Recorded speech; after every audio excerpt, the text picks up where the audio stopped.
Hello दोस्तों, आज हम फिर आए हैं एक नए कॉन्सेप्ट के साथ। तो हमारे पास दो बुक हैं आज। अगर मैं एक बुक को दूसरे बुक के ऊपर स्लाइड करता हूं तो ये आसानी से एक दूसरे के ऊपर फिसल सकती हैं, या फिर इनको अलग अलग रखकर टेबल के साथ स्लाइड करते हैं तो आसानी से फिसल सकती हैं। मगर इनके बीच में फ्रैक्शन बल काम करता है। अब वो अभी हमें दिखाई नहीं दे रहा। अगर हम दोनों बुकों को एक साथ फोल्ड करते हैं तब वो कितना गुना बढ़ जाता है वो देखते हैं। तो मैं किन्हीं दो बच्चों को बुलाना चाहूँगा, दो बच्चे आ जाएं कोई भी।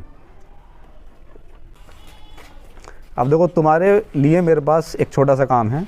करना क्या है तुम्हें, ये दोनों बुकें हैं, एक इसका पेपर फोल्ड करना है, एक इसका करना है। ऐसे एक इसका, एक इसका, एक इसका, एक इसका करो। जल्दी जल्दी करो, फास्ट।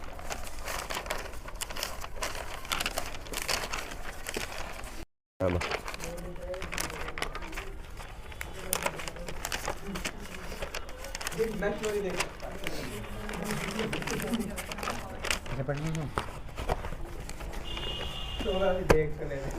तो ये हमने ऑलमोस्ट 10 मिनट्स में पूरी किताब फोल्ड करा ली है अपने दो जवान सिपाहियों द्वारा, नौजवान सिपाहियों द्वारा। अब देखते हैं कि ये अगर हम इसको आपस में इस तरीके से खींचते हैं अब, तो ये देखो इतना ज़्यादा फोर्स लगाने के बाद भी नहीं छूट रही। हम इनकी मदद लेते हैं थोड़ी खींचने के लिए। खींचो भाई। यानी इतना ज़्यादा फोर्स लगाने के बाद भी दोनों किताबें नहीं छूट रही। अब अगर हम दो दो जने और ले लेते हैं, एक और आ जाओ भाई, कोई एक और आ जाओ। ठीक है, अब दो दो के साथ ट्राई करते हैं।